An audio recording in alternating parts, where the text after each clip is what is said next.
నమస్తే అండి, నా పేరు ఆనంద్. నేను అగ్రిషన్ కంపెనీ ఎంప్లాయీని. నేను ఇప్పుడు బాపట్ల జిల్లాలో ఉన్నాను. ఒకసారి మన దగ్గర రైతు ఉన్నారు, 12 ఎకరాలు వేశారు. ఆ రైతు ఏ మందులు వాడారు, ఎట్లా చేశారు సాగు అనేది ఒకసారి చూద్దాము. ఈ ఏరియాలో మిరప లాస్ట్ 3 years నుంచి వేయటం మానేశారు, కానీ ఈ సంవత్సరం ఈ రైతు మాత్రం ధైర్యం చేసి వేశారు. అదేవిధంగా కాపు కానీ పైరు కానీ చాలా నీట్గా ఉంది. ఏమేమి వాడటం వల్ల ఆ నీట్నెస్ వచ్చింది ఏంటనేది ఒకసారి రైతు మాటలు తెలుసుకుందామండి. నమస్తే సార్. నమస్తే సార్. ఏ ఊరండి మీది? మాది నక్కలపాలెం సార్. నక్కలపాలెం ఏ మండలం? ఇంకోలు మండలం. జిల్లా బాపట్ల జిల్లా వచ్చిందండి. ఒకసారి రైతు ఏ మందులు వాడారు ఒకసారి చూడండి, కింద చూపించండి. చూడండి ఏం వాడారు అనేది. అకిరన్ కానీ, నిక్సాను, 3 Star, గాండివా ప్లస్ చోటు కాంబినేషన్ ఇంతవరకు ప్రజెంట్ వాడారండి. బ్లాక్ టైగర్ వాడారండి? ఇంకా వాడలేదు. కొంచెం క్రాప్ స్టేజ్ వచ్చి ఇక్కడ 60, 70 లేకపోతే 90 రోజుల లోపు మాత్రమే ఉన్నదండి. లేతలు ఉన్నాయి ఇక్కడ.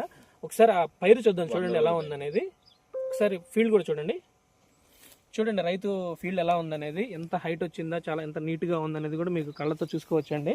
ఫీల్డ్ అనేది ఇదిగో నడుములు ఎత్తు వచ్చిందండి. 100 రోజుల పైరు ఇది. క్రాప్ కూడా బాగా సెట్ అయింది, చాలా నీట్గా ఉన్నది. చూడండి కాయ కూడా ఎంత నీట్గా పడింది అనేది. ముడత కానీ ఫ్లవరింగ్ చూడండి ఎంత పచ్చగా ఉన్నదో, నీట్గా తెల్లగా పూలు మల్లెపూలకు మళ్ళీ కనబడుతున్నాయి చూడండి. సార్ అంతకుముందు ఈ మందులు వాడకముందు మీ చేను ఎలా ఉంది, ఏంటి పరిస్థితి? మందులు వాడక ముందు వానలు పడినాయి కదా సార్. వానలప్పుడు దెబ్బతింది. మొక్కలు చిన్న మొక్కలుగానే ఉంది. తర్వాత అకిరాను డిసైడ్ కొట్టాను. ఫస్ట్ అకిరాన్ డిసైడ్ కలిపి కొట్టాను. తర్వాత నెక్సాను జంప్ కొట్టాను. ఓకే. తర్వాత గాంధీవా చోటు వాడాను. తర్వాత 3 Star కూడా కొట్టారు. ఓకే, అవేనా? దాంతోపాటు ఇంకేమైనా కలిపి వాడారా? ఫీల్డ్స్ ఎలా ఉన్నాయి మీకు? వాడక ముందు ఎలా ఉన్నాయి, వాడిన తర్వాత ఏమేమి కంట్రోల్ అయ్యాయి? వాడిన తర్వాత నల్లి కానీ తామర పురుగు కానీ మొత్తం కంట్రోల్, పూతల నల్లి కానీ మొత్తం టోటల్ కంట్రోల్ అయింది. పూతల పురుగు ఆకు కూడా ముడత లేకుండా శుభ్రంగా వచ్చేసింది. ఓకే, చూడొచ్చండి.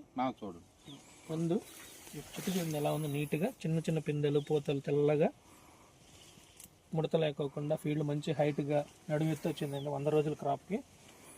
మీకు ఎంత దిగుబడి రావచ్చు అని అనుకుంటున్నారండి ఈ హైట్ వస్తే?